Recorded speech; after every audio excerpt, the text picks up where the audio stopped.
So today I'm going to be exploring the world with you, many different parts of all the sacred sites that are stretched out all over the planet. Now, we know that Glastonbury is a very powerful sacred centre, but there are hundreds, if not thousands, of other sacred centres all around the world. And we're going to take a deep look at some of these and see the connections and see how they join up using many different things that you'll be quite surprised with. This is the book I published a couple of years ago. We're going to be covering some of the aspects from this book, and some of the things we're going to get into today are here, including we're going to come back to Giza, because that seems to be the center of the whole Earth grid system. We're going to be looking firstly at some other planets and all the connections on there as well. We're going to be looking at ley lines, great circles and dragon paths all around the planet, not just in local areas. And the crystal core, which is something that some Russian researchers came up with back in the early 70s, as well as the work of Ivan Sanderson, who came up with his violet vortices theory. Sacred geometry and the platonic solids obviously come into this, as do the ancient maps and surveying of the planet. And we'll find as well that the sites all around the world are very similar, not just in design, but in their energy and their magnetism and their electromagnetic charge. First of all, I want to just really put this out there for John Michel, who's a big inspiration for me. He's spoken at this conference. He was behind the founding of Megalithomania back in 2005, 2006. And it's really his work that set the stage for this global kind of idea of the way all these sites join up around the planet. Is there any, can we have this thing on, this fan on here, anyone? Or is this going to be too noisy? Okay, I'll just sweat away then. So these are some of the words of John Michel. This is paraphrased from The View Over Atlantis. And I'll read it out to you because I think this is very relevant to what we're looking at today, and I'm sure you'll resonate with it as well. A great scientific instrument lies sprawled over the entire surface of the globe. At some period, perhaps it was over 4,000 years ago, almost every corner of the world was visited by a group of people who came with a particular task to accomplish. With the help of some remarkable power by which they could cut and raise enormous blocks of stone, they erected vast astronomical instruments, circles of erect pillars, pyramids, underground tunnels, cyclopean alignments, whose course from horizon to horizon was marked by stones, mounds, and earthworks. The vast scale of prehistoric engineering is not yet generally recognized, and this is still the case, even though this was written way back in 1969.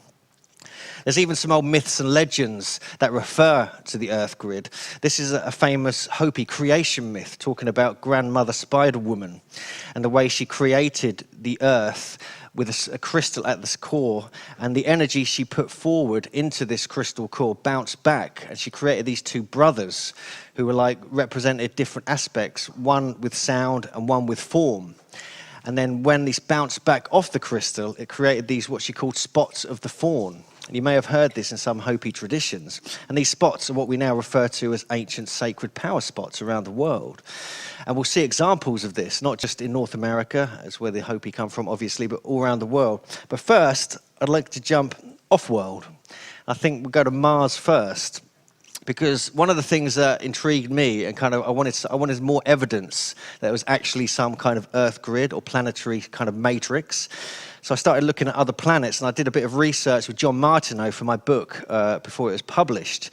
And this is Mars, and it's got a connection with Hawaii, interestingly, because the most powerful, largest volcano complex in the solar system is actually the Olympus Mons complex on Mars, and that sits at 19.47, or rounded off to 19.5 degrees above the equator. And the same as Hawaii does on Earth. And this whole area is connected with the whole Cydonia region, where they believe they found pyramids in the Great Face on Mars. But it's not just really on Mars. We can see that the sun has increased solar flare activity at 19.5 degrees. And we find certain aspects on other planets where strange cloud bands and sort of unusual energy effects appear at that particular latitude above and below the equator. So this is obviously what is represented when you place a tetrahedron or two tetrahedrons inside the sphere. Where they touch the surface is 19.47 degrees. So immediately we must question, Is this geometry existent within the Sun, within Mars, and possibly within the Earth and other planets? And these are just energy effects from these internal geometries, which I certainly believe they are.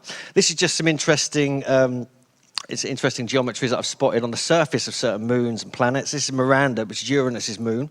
And you can see hexagonal and pentagonal geometries connecting up, as well as triangular features here, which is very unusual, and they really kind of shouldn't be there. Again, on the top of Saturn, the North Pole, there's this huge energy sort of signature, which is a huge hexagon, twice the width of the Earth. This is what we're dealing with, and it stays kind of stationary as the planet's cloud bands move around it, as though it has some kind of cymatic effect, like some energy is kind of holding it there. Now, this is very unusual. This really shouldn't be there, and I'm sure anyone who's into this kind of subject would agree. This just shows you a more recent NASA photograph, and this just shows you again that hexagonal shape.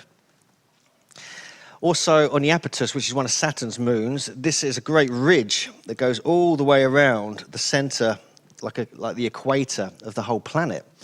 And this is very unusual. This really shouldn't be there. It's like a 12-mile high wall that's about 12 miles wide as well, and it just goes exactly around the center of the moon. Now, was that almost like a tennis ball's been sliced in half and roughly glued together? So maybe it was the gods at work way back when. So we come back to Earth. We've had our interplanetary excursion. This is where we start applying these same principles to the Earth. This is what some people believe is a dodecahedron represented on Earth, and it's actually the mid-Atlantic ridge.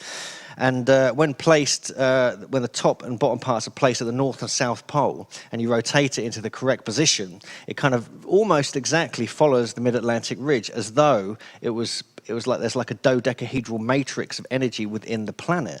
And even Plato, going back, thousands of years ago, said the Earth, when viewed from above, resembles a ball sewn from 12 pieces of skin. And this is a dodecahedron, with 12 different faces upon the sphere. If we look at some of the early work of Ivan Sanderson, he wrote some classic paranormal books. He was also a biologist and researcher back in the early 70s. And one of his research projects was looking at strange anomalies around different parts of the world. And he noticed when he did lots of tests using the technology at the time and all the data he collected from different countries, he noticed there were 12 particular areas around the world where strange effects happened on the surface. Disappearances, time dilations, gravitational anomalies, magnetic anomalies, disappearances completely of planes and ships. Often they would come back years later. Very strange things were going on. And he called them the vile vortices. And he published this back in 1972, I think, in an article called The 12 Devil's Graveyards Around the World. And immediately, when you look at this, you'll notice that these 10 points going around the Tropic of Cancer and both this area here and here, and the Capricorn, and the North and South Pole make the 11 and 12 points, look exactly like the points of an icosahedron, which is a 20-sided polygon made up of triangular faces. So again, we're seeing a planetary grid at work using the icosahedron. This area here is obviously the Bermuda Triangle, and this is this area here. And each Easter Island has many strange anomalies associated with it. The whole, the volcano on the island, it was said that the Moai, or the great big Easter Island statues, were actually levitated that into place. But always, they were levitated around this huge magnetic zone, which is the mountainous, the volcano there. And the same on Hawaii, there's a huge volcano area up there, as we already said, at 19.47 degrees. And around the world, there's lots of other data picking up this kind of suggestion. And also the Devil's Triangle off the coast of Japan as well. So immediately, we've seen, a couple of interesting different 3D geometries that seem to energetically occur within the planet. This just shows you, the black lines show you the icosahedron. The red line is I believe, is the ancient prime meridian that used to go through Giza. And the white line we'll come on to later, but this is a very specific Great Earth Circle, or global ley line, that goes all the way around the planet, which was discovered about 15 years ago by Jim Allenson. So at the same time Ivan Sanderson was doing his research on the 12 Devil's Graveyards around the world, some Russian researchers, I won't even attempt to pronounce their names, but they're written down here. They came up with a similar theory where they actually believed, and this was published in several scientific journals back in the early 70s, that initially the Earth was a great crystal, a geometric crystal, and as it span over millions of years, Earth was formed onto it, and that created the Earth as we know it. But the energy of that crystal is still present on the surface of the Earth and can be detected. And this is what they came up with. This is their original drawing. So these are the five platonic solids that combine, but they were really focused on the dodecahedron and the icosahedron, just coincidentally at the same time as Ivan Sanderson made his icosahedral discovery. And they overlaid them both, and suddenly they found all these matching things. They found sacred sites would fit onto it. They found migratory paths of animals, many different anomalies all around the world that seemed to match this. There's many, many different examples. Some of it was speculative, some of it was actual, but I cover all this in my book about Earth grids. This just shows you another version of their grid. It looks like a net, really, around the world. But this just shows you a combination of the icosahedron and the dodecahedron, or icosahedron combined. And again, we start to see patterns emerging. There's little areas like here we'll have a look at more closely in detail. Also, it fits with Ivan Sanderson's. We have the Bermuda Triangle there. We even have a point up in northern Scotland here. And there's an area in Australia here we'll have a closer look at as well, where it's almost like the landmass forms around these energetic grid points, which it really shouldn't, but it does. So this just shows you the icosahedron combined. The yellow or green line is the dodecahedron, the black is the icosahedral matrix, and this is the Great Earth Circle we'll have a look at shortly.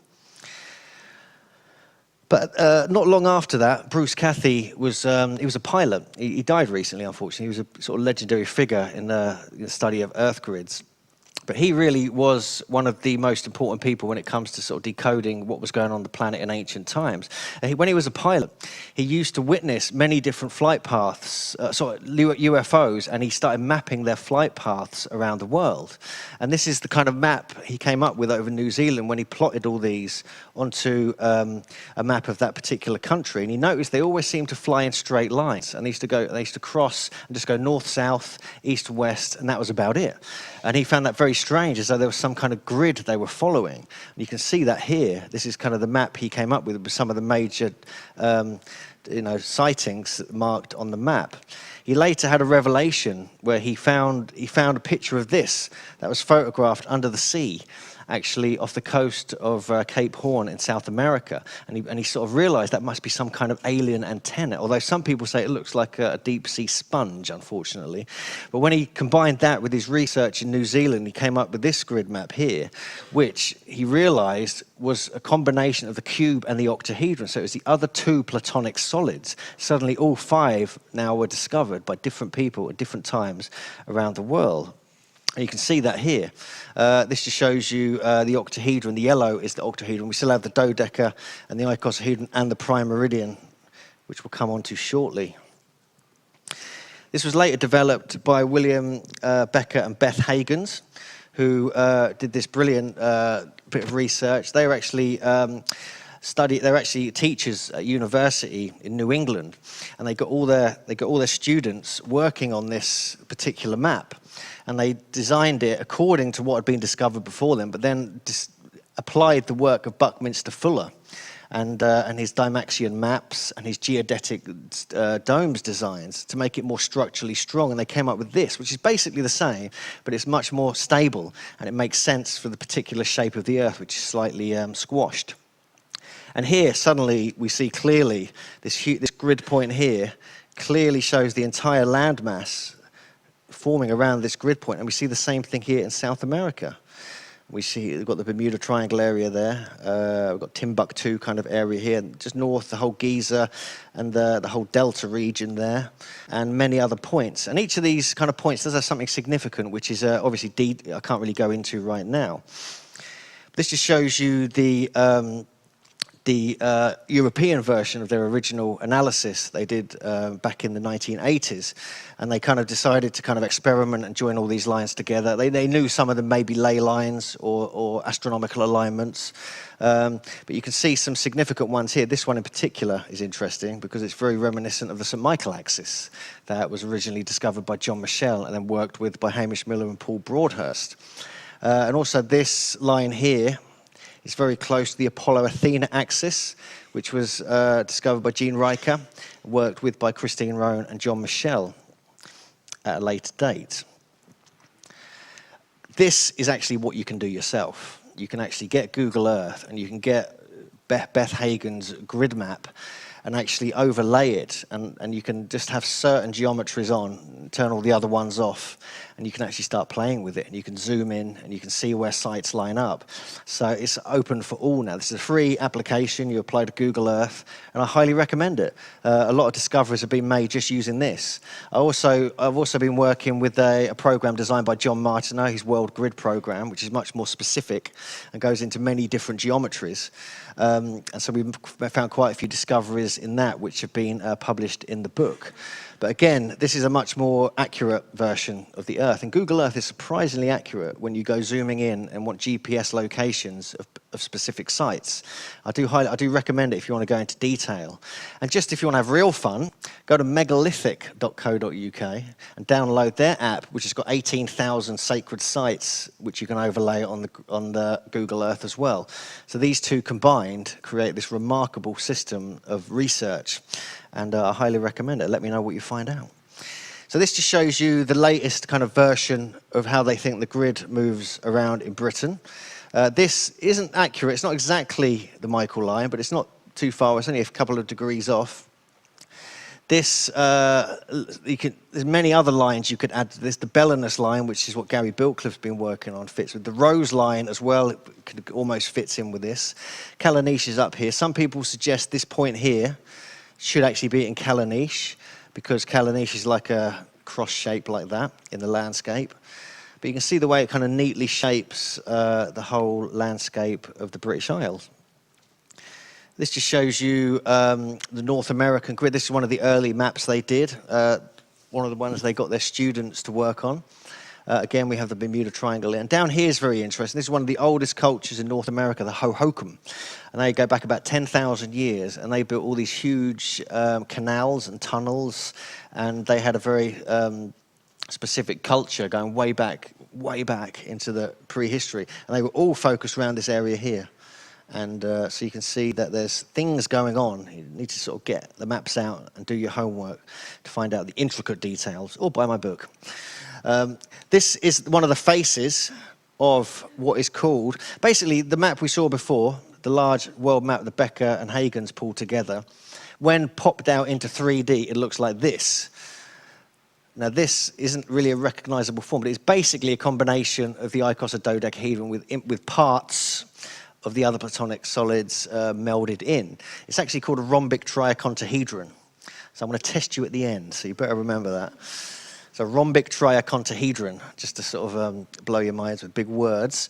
And this is one of the faces of it, the way it goes across the Americas, all centered around this area, around the Bermuda Triangle.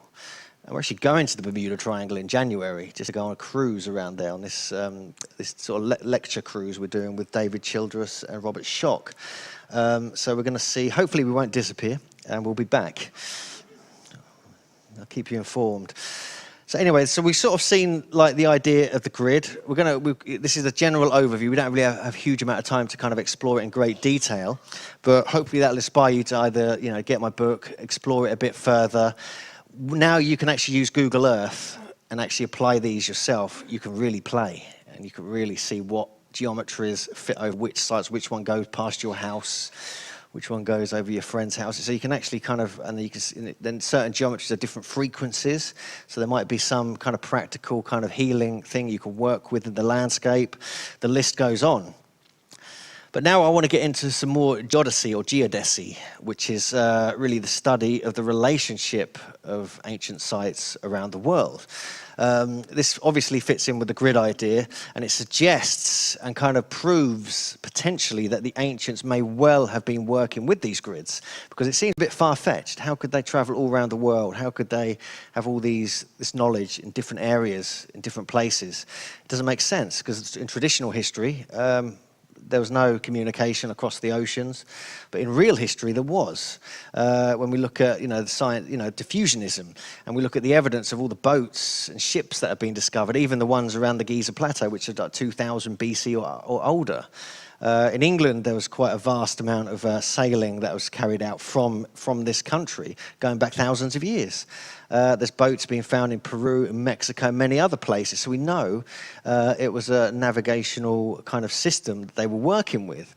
Now this really interests me, this one. It might look just like a line on a globe, which it is, I guess. But this here is Newgrange. This here is the Great Pyramid, which is actually this one here at Giza. And this is exactly, the distance here is exactly, if you continue this all the way around the world into a great hoop or great circle, is exactly 1/10 of the planetary circumference, like exactly 1/10. We've measured it, we've tested it, we've used different techniques to kind of get this result. It's 1/10. And that alone is like, is that just a pure coincidence? Or is there something else going on here? So Ireland, obviously, is a fascinating place. There's some of the most ancient, mystical, megalithic sites there I've ever seen in my life. We're actually going back there in August on a bit of a research trip. We're going over there with Glenn and Cameron Broughton on a tour research trip. And obviously, Egypt, what can be said about that? We're going to get more into Egypt. It's just a little, this is the thing we're doing in August. Anyone would like to join us, please grab a flyer or have a chat with us, because we're going to be exploring Newgrange and that whole area very intensely, see what we can find out there. There's some other alignments I want to point out. This was originally discovered, this one, by Carl Munk, and later by Kurt Lindahl, who I'm using some of his graphics here. This area here is in North America. This is the whole Ohio region. And this is a site called Newark Earthworks. And this is it now. And this is a huge site. This is just one small part of it. I'll show you the whole site in a moment. But this particular orientation here, or this azimuth, is very interesting, because obviously that is the direction it's built in. You can't deny that. But if you actually continue that line and just keep going all the way, it just goes straight into the Great Pyramid at Giza. Almost exactly to the center. Look how close that is. You can't really get any closer. And so is that a coincidence? Or was it a line to Giza? Was Giza known about by all these different cultures in ancient times? And they were always referring back to that when they constructed and designed these sites. Now, the difficulty in knowing where Giza is when you're that far away is quite something. Here's just a couple of shots of the earthwork itself. It's actually, annoyingly and confusingly for future archaeologists, they've turned it into a golf course. And so the original shape's still there, but within the main structure we just saw is actually a large golf course. Here just shows you the height of some of them, are over 7 feet, 8 feet high. Here shows you some of the geometries encoded within it. This is something that Ross Hamilton, a good friend of ours, researcher, has been doing. He's lived in the Ohio Valley for all his life. And he's been noticing some of the intricate and really fascinating secret hidden geometries within these sites over in Ohio. There's hundreds of thousands of mounds and earthworks all through North America, especially in the central region around the Mississippi and in the whole Ohio Valley. And just to show you the size of this, these triangles are the faces of the Great Pyramid. That's how big this is. And also, weirdly, the faces of the Great Pyramid are part of the geometric makeup of this site. Now, is that a coincidence? Again, these coincidences keep popping up, and we have to kind of question if they are coincidences, or if an ancient geodetic system was known worldwide, and they were always referring back to Giza as the center point of the world grid. And just to give you a bit more information about it, all the alignments, all these different angles, as well as pointing directly to Giza, accurately map out the different solar and lunar alignments throughout the years, over an 18.6-year period of the different extremes of the moon, and obviously the solar year of the sun. So that alone is quite remarkable, but the fact it also aligns precisely with Giza is even more so. But we saw how big this was. We can see that that sized area will fit a face of the Great Pyramid. Well, this here is only a smaller version of this. This is the bit we were just looking at. So we're looking at about 4 to 6 square miles of earthworks stretching across the... This is just one of the sites in the Ohio area, just one of them. There's even an avenue that goes from here all the way down to Chillicothe, I can never say it, Chillicothe, which is about 18 miles long. And it's 2 linear earthworks, perfectly straight, all the way down to this other ancient earthwork site around that particular city. So we can see here, this is just a sort of more local example of what we're dealing with here. And these earthworks are beautiful. A lot of them have been preserved. A lot of them were mapped out by Squire and Davis when they went there before all the settlers came in and destroyed them. But this is the kind of thing, an example of what we're dealing with in North America. Not many people realize they're even there. So I like to put these in my talks. Now, this is we went here as well. Me and Sheena visited this we spent 5 or 6 weeks exploring the whole area and doing some research. This is a much deeper cut earthwork. This is more like the henge we see at Avebury. But this is bigger than the Avebury henge, the cut, the bank and the ditch at Avebury, for instance. Much bigger, much deeper. This is a huge amount of man hours and work put into this. So we just have to sort of question who these people were, why they were doing it, and how they did it. Because this is just the tip of the iceberg when we start looking at these connections. I think I've put this in twice for some reason, but this just shows you it again with the golf course. This is why why do they put golf courses in ancient earthwork sites? It just becomes, even at Royston near Cambridge, where I'm from, there's some mounds, and there's even one of the only long barrows in East Anglia around this whole Royston area, which actually the Michael line goes through. And they built a golf course on it. So as soon as the golf course gets disused, 1,000 years' time, these archaeologists are going to look at it and not know what's going on. So it's a little bit frustrating, but kind of humorous at the same time. So this just shows you what we were just talking about and the way it bisects these two very important ancient sites together. So back to Giza. Now, it's been known and discussed by a lot of people over the years that when you start looking at the relationship of ancient sites around the world, you can't help but notice that when you look at the distances between them, they all relate to Giza Plateau, to the alignment going through the Great Pyramid, as though that was 0 degrees longitude. And so this is where it should be. Actually, it's here, which is probably pretty much 30 degrees off. That's where it is now. But that was more of a political, naval decision than it was for anything useful. But if you look at this, the most landmass in all directions goes from this area here. It's almost like it's the gravitational land center point of the planet. And that could have been why it was chosen, because it's got more landmass in all directions than any other place on the planet. So, and this is like the latitude line of roughly 30 degrees above the equator.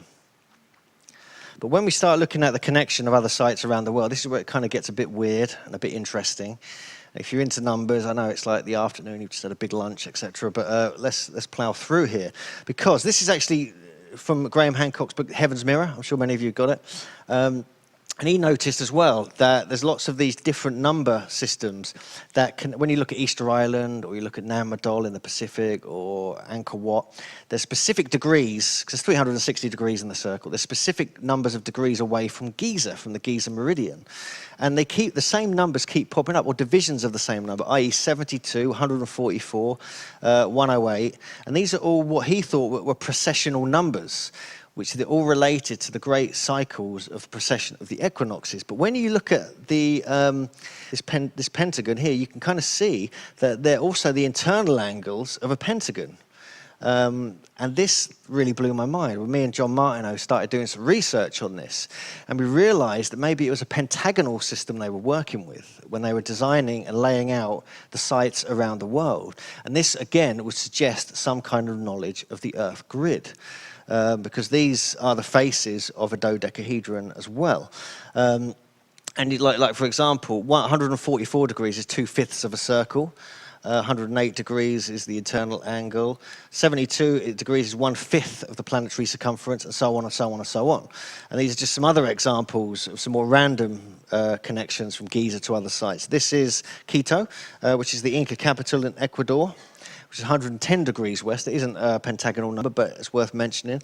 120 degrees west is Luban Tomb, and also some other sites throughout the whole Mexico, Guatemala area, and Belize, which is 1/3 of the way around the planet.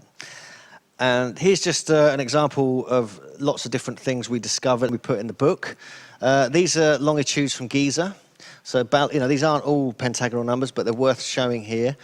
Some interesting ones here are Chavin, which is a massive megalithic complex up in Peru, which I visited a couple of years ago. It's really hard to get to, really scary, but worth it. That's 108 degrees. Chichen Itza, Capani are famous, obviously, pyramid sites, which have obvious connections to Giza. Easter Island's 140, and so on and so on. These ones are interesting because we've just removed Giza from the kind of matrix here, and these are Easter Island to Angkor Wat. If you draw a line between those going longitudinally, it's 144 degrees. If we draw a line Angkor Wat to Kiribati, which is in the Pacific, that's 72 degrees. Paracas to Easter Island, 36 degrees, which is 1/10 of a circle, and so on and so on and so on. Even the Bosnian pyramids get a throw in here. There's a quarter of a circle from Machu Picchu to the Bosnian pyramids. So the list goes on. And we're going to, now you know how to do this yourself on Google Earth, you can come back to me with some more examples, please. That's your homework. This is just some more sort of numbers and strange geometries and connections. This kind of intrigues me, this one here. So if we have the equator, if we divide this quadrant into sevenths, which is what the ancients, we believe, used to do in some areas. Luxor is 2/7 of the way up from the equator, and Avebury is 4/7 up from the equator. As though this was chopped into sevenths. Is that a coincidence? This is kind of very strange when you start looking at that. And sevens keep popping up when you look at the different geodesy and numbers within the Avebury circle when you relate it to other sites. If you divide 360 over 7, that equals the exact GPS reading of where Avebury is on the planet. If you just divide that on a calculator, you get the exact GPS reading. Is that just a coincidence? And this is how Stonehenge, Avebury, and the Rollrights all fit within the 51 to 52 degree part of the sort of surface of England. Also, Giza is like you can see here from the equator, 30 degrees up, and this is like 1/6 of the planetary circumference if you're going around it in a hoop. So coming back to this, the Avebury and Luxor thing, and the sevens that keep popping up, again, we notice here, if you divide 360 over 7, you get the exact GPS, latitude, longitude, coordinate of Avebury if you do it on a calculator. It can't happen, but it does. And then John Martin came up with this when he came up with this bit of research, and he noticed that these corners kind of bugged him on Avebury for a while because they shouldn't be there. And he noticed that the two stone circles that kind of one of them's still there, but if you take the center points of them and draw a line marking where these corners are, and draw them on a map, you divide these angles again show the exact GPS location of Avebury where it is on the planet. So you keep finding all these strange anomalies, all these different sites. Again, this just shows you the great prime meridian, I believe, that would extend all the way up to the North and South Pole, obviously. This is the Great Circle. This is just something I wanted to throw in here because this is something that a guy called Jim Allison discovered. A lot of people use, they don't credit him for it, but he kind of discovered this. And this takes in like about 15 or 20 very powerful ancient sites around the planet. And it's believed it could have been the old equator even.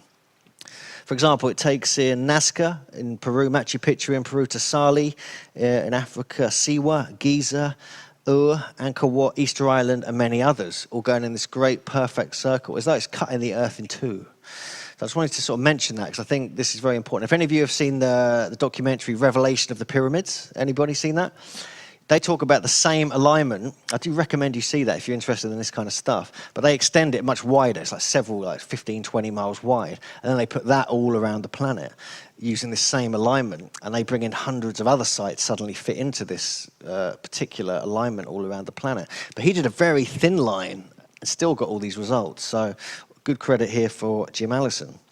And Robin Heath, who's been a speaker here before, this is something he came up with when he was working with the lunation triangle, this part here. I'm sure many of you have seen this picture before. You've probably seen Robin's talks. I highly recommend any of his books. He worked a lot with John Michel, John Martineau and others. But he came originally up with this lunation triangle, which is basically a larger version of the 4 station stones that make an oblong or a rectangle within Stonehenge.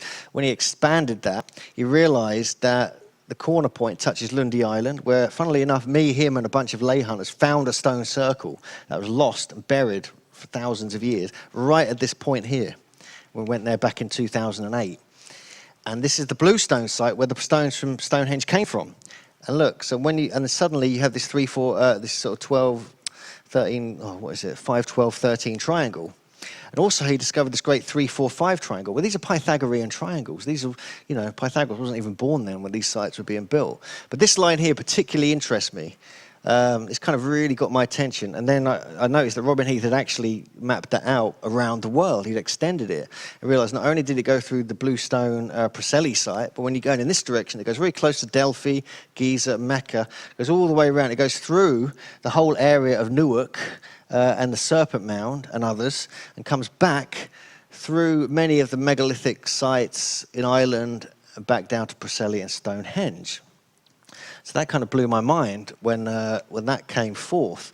So again, was this a deliberate design? Was this part of the Great Survey? Was this just the English and Welsh part of the survey they were doing? And actually it went much further. Peter Knight, who I think is in here somewhere, this is actually from his book, the Wessex Astrum. And this line here, between Stonehenge and Brockley, is actually the exact same alignment as that. And so that kind of blew my mind. When I noticed the similarities there, it's actually the same alignment. It's the exact same angle. So suddenly all these different patterns going from local to national to international appear from Stonehenge and all these other sites. And you have to question, was this deliberate design? This is another fascinating example. I just wanted to kind of put this out here as well. This is the great Apollo St. Michael axis that was originally noted by Gene Riker when he discovered Delphi, Dodona, and Delos were all 1 degree apart, north and south of each other in this whole. And these were all oracle kind of sites where magical events and happenings had taken place. And they would go there to receive direct wisdom from these sites, from the energies and the gods and goddesses of these sites. But when these were drawn to align, John Michel did some work on this and realised there was a great alignment stretching all the way up to England and going through many St. Michael and Apollo sites, all the way up to Mont Saint Michel, St. Michael's Mount, and Skellig Michael. And so we see that there's more connections keep coming up. This is 2,500 miles long. And Hamish Miller and Paul Broadhurst even went and dowsed it. It took them about 10 years, I think. But thank God they did. So some amazing research has come out of this. So these are just some classic examples of things that have already been discovered. I'm sure there's much more to come. These are just some examples of the geometries that have been discovered up in Scotland and in other parts of Northern Europe, mainly Scotland. And these just show clearly the 5 different platonic solids. And these go back at least 2000 BC, probably more, because they were found at some of the Aberdeenshire stone circles, which date to 3,000 or 4,000 BC. So they can't really be called platonic solids anymore because Plato wasn't even in existence then. And so we know that they were working with these intricate geometries, these all hand-sized as well. Now, Keith Critchlow, master geometer, who wrote a number of amazing books about these different geometrical subjects, combined all these together, all the ones that have been discovered, and put them into this kind of one whole system. And he came up with this. Which kind of fascinated me because it's an exact copy of the Earth grid system. So we have to kind of think, were these spheres used as part of that particular system? Which kind of always sort of stuns me. I'm just going to check the time a bit here. Yeah, okay. So now we're going to move on to some more esoteric kind of stuff. I just wanted to give you, I'm sure many of you have seen this image. This is, if any of you knew Robert Kuhn, you know he came up with this image. He was a Glastonburian for some years. And he had this visionary idea that there were these great kind of dragon currents going all the way around the world. And this one actually is an extension of the St. Michael line. And it goes right through pretty much here. And so it goes all the way through down through here, which we're going to have a look at shortly. It goes up to these other sites. And he was very into this idea that they were chakra points or chakra systems of the planet. And Glastonbury was the heart chakra of the planet, which I'm sure many of us agree that probably is the case. But there are different versions of different chakras, and people have other ideas, so it all gets a bit confusing, but I'm sticking with this one. But it's these lines that kind of get me, because these are like great hoops that go around the world. These are like great circles of energy. And each of these lines has a male and female part, like a caduceus weaving around each other, like the Michael and Mary lines weave around the Michael axis. And I've been to a few of these places here. This whole area here is where I've studied the most. I've actually been down there, I've dowsed it, and I've done some tests, and I'm sure they're there. I'd love it if anyone could go there and either back this up, or prove it wrong. I don't mind. These are the chakra points. Just if anyone's interested in that. This is the graphic that Tor Webster now uses. He's created the Rainbow Serpent Project. He's created a couple of excellent videos about it, and he's travelled to all these sites. And he's really sort of holding the torch of that and keeping that alive and sort of manifesting magic at all these different sacred sites. This is the English aspect of it, which is the famous Michael and Mary currents. We all know about these, I'm sure. And this is obviously the whole Glastonbury area kind of down here, the West Country, all the way down from Cornwall, all the way up to this area here, which is where I'm kind of from, Wandlebury. And I'm actually writing a book about Wandlebury at the moment because that is an absolutely fascinating site in itself. And there's evidence that that was part of a larger geodetic system stretching across England, possibly across the world.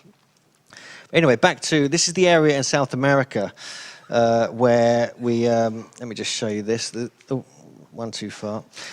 So this is the area here. This is one of my favourite areas on the planet, really. This whole area around Lake Titicaca.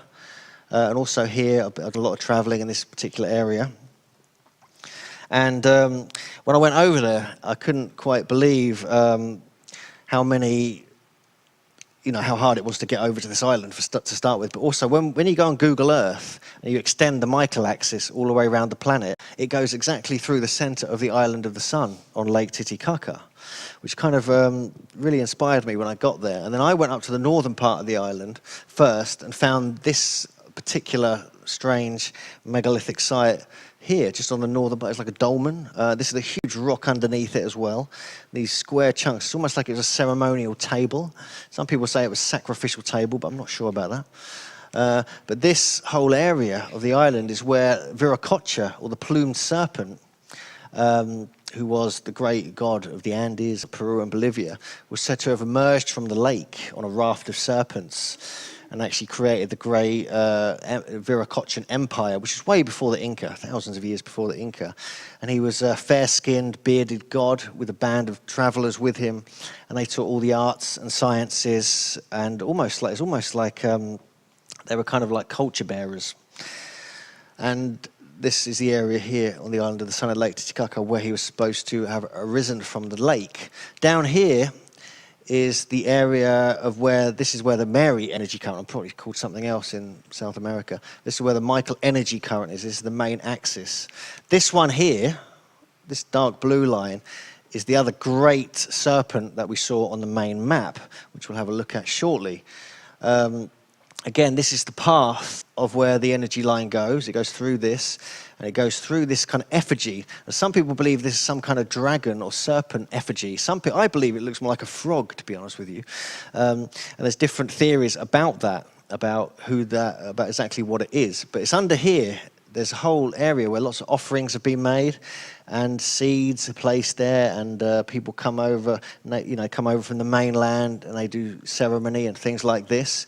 And this is the spot where the two great global currents cross, exactly there at this point, which I thought was rather interesting. And this is just another thing we're going to be researching when we go back there this November. We're going to be doing another tour, another research trip, that whole area. We're going to go to the island of the sun and look at all these sites. We're going to have dowsing rods and see if we can locate the energies ourselves. This area here is all around that area we've just been looking at. This is the great path of Viracocha. Now, it was said that when he emerged from Lake Titicaca, he actually travelled in a certain direction, headed northwest, up to the coast, and built all the megalithic sites like Machu Picchu, obviously Tiwanaku further south, the remains on the island of the sun, Ollantaytambo, going all the way up to Chavin and Chan Chan and other sites before he disappeared and left. And he created all these megalithic sites, these ancient sites. He taught all the arts and sciences. He was able to summon thunder and levitate stones. He was like a great wizard magician of the Andes. And he looks like a classic Merlin-type wizard. He was very tall, he had pale skin, blue eyes, and he was called a shining one as well. He was like sort of bright, way about him. So this really interests me because you find these examples all the way around the world. And this is something that absolutely fascinates me. And you get the same thing going up into Mexico. And we'll have a look at the Mexican stuff just in a moment. This is Tiwanaku as it used to look when it was first discovered. And you can see it's like a great big stone circle, well, actually a stone rectangle. And it had rough-hewn megaliths, just like we get in England, very similar to Stonehenge. And this is a picture of the staff-wielding god Viracocha, where he would hold two staffs, much like we see at the Long Man of Wilmington and many other places. So it's an absolutely fascinating site, and we are going there this year with David Hatcher-Childress and Brian Forrest and Glenn Broughton, I'm sure some of you know. And we're going to be exploring all these sites with a focus on this particular path of Viracocha and the earth energies and other things. And you can find out more at the flyers we've got outside. And you can see this here, where this great serpent goes. This is the male great serpent, according to Robert Kuhn. It virtually follows the same alignment as the path of Viracocha. So I really question, was Viracocha a global traveller, teaching all these different arts and sciences? Because we have the same legends of Quetzalcoatl up here. We have very similar legends in England and Ireland, even in Egypt and other places, with all these references to these great gods of antiquity who just arrived, did some amazing stuff there, and then they left. It keeps, the more you look, the more you find that this is the case. This is where the energy line moves through Mexico. I went up to this area back in 2010, spent a few months exploring the whole kind of Olmec area, which kind of really fascinated me. And this particular, it goes through Palenque, which is obviously the famous site where Lord Votan was discovered, and he's got the famous Pacal's tomb and his lid. He was a giant. He was like 8 or 9 feet tall, apparently. And some people say he was a fair-skinned, bearded guy, again, linking him with these kind of gods who traveled the world. Tortuguero as well, which is famous. You may have seen Jeff Stray talking about this. It's one of the only inscriptions that showed the 2012 date. And Cocos, which means serpent sanctuary, which is actually where he was supposed to have arrived and left from. Again, on a raft of serpents, and with the same description and the same stories as you get in South America. This just shows you, this is actually La Venta. This is one of the most important Olmec sites. And you can see these great basalt megalithic heads, almost Egyptian looking or even African looking. There's also carvings with clearly Caucasian people with beards and headdresses and things like this. Now, there's a lot more going on than just this. I think for the next chapter of this talk, I really want to go into, I'm not sure exactly how long I've got left, but I want to go into the connections worldwide, just a summary of what's been going on around the world. There's lots and lots of strange anomalies. I travel quite widely. I spent a lot of time exploring North America, Central and South America, Egypt, Europe, and Easter Island, other places, as far and wide as I can possibly go. And I keep finding so many anomalies and similarities in different aspects of these cultures. The polygonal walls is a particularly interesting one. The elongated skulls, these seem to be coming up everywhere now. The geometry within the landscape of the sites, they're all using the same system of geometry and maths. The giant legends, now these aren't really legends anymore, because I'm working on a project now, on a video and a book with some researchers in America, that clearly there was a giant race that lived in America and all around the world, which there's lots of evidence. This is one example here that was actually sold to the Smithsonian about 150 years ago. And also the layout of sites, which is linked with the geometry. And this here we'll have a look at in a moment. But I think one of the most interesting examples when we look at the global connections is these strange walls. because if you ask any stonemason to go and do this, they wouldn't do it, or they want over £1 million to do it, because it's one of the most difficult and tricky ways of making a wall. It's almost impossible. They're all irregular. None of them, there's no order to it whatsoever. Every single stone is different. There's hundreds of these walls all over Sacsayhuaman, Cuzco, all over different parts of South America, not just in Peru. Even at Angkor Wat, you have the same kind of construction when they were building some of the great Buddhist heads and bodies and the temple there. Even on, this is actually the pyramid, the small pyramid in Giza Plateau. This isn't just a white-faced limestone flat wall with regular blocks. These were polygonal pieces of granite transported 600 miles from Aswan. And look at this. It's just, these are all irregularly shaped. Some of them puff out like you get in Cuzco. It's just an incredible engineering feat. These just show you some other ones. This is in Osaka, Japan. This is one of the great temples there. This is in Saudi Arabia. This is one of the great tombs, and you get these strange little carvings, which are very similar to stuff you find in Peru, Bolivia, and in Göbekli Tepe in Turkey. This is in Greece. You have these great cyclopean polygonal walls. This is in Italy. I visited here a few years ago. I thought that was quite a fun little thing to discover. And this is thanks to Gary Bilcliffe that he kind of inspired me to go out there and have a good look around Italy, because all over Italy, all along the western coast, north and south of Rome, just megalithic walls going up at 30, 40 feet in the air. Cyclopean walls that just, you cannot explain it. It just doesn't, it's almost impossible to consider how they could have done that. This is actually in Turkey. This is a place called Alakahoyak. This is Hattusa nearby. Again, we see the massive polygonal blocks, all in different parts of the world. And so the more you look and the more you actually visit these sites, you find the similarities. You really have to get out there if you really want to find out for yourself what was really going on. Again, we're doing another trip out there in September to Göbekli Tepe and to some of these polygonal sites with Graham Hancock and Andrew Collins. You're welcome to join us. It's pretty much full, to be honest with you. But this just shows you the examples around the world. Even Easter Island. There's a site in Easter Island that the great Moai went on top of. So how did this get shared around the world like that? Egypt, different parts. This is even in Luxor, the Sphinx Temple, obviously in South America, and Sacsayhuaman. Okay. Now this is where it gets a little weird. This was discovered in Pennsylvania with a 7-foot skeleton. This was discovered in Wisconsin, all the sort of mid-eastern areas of North America. Now this is for real.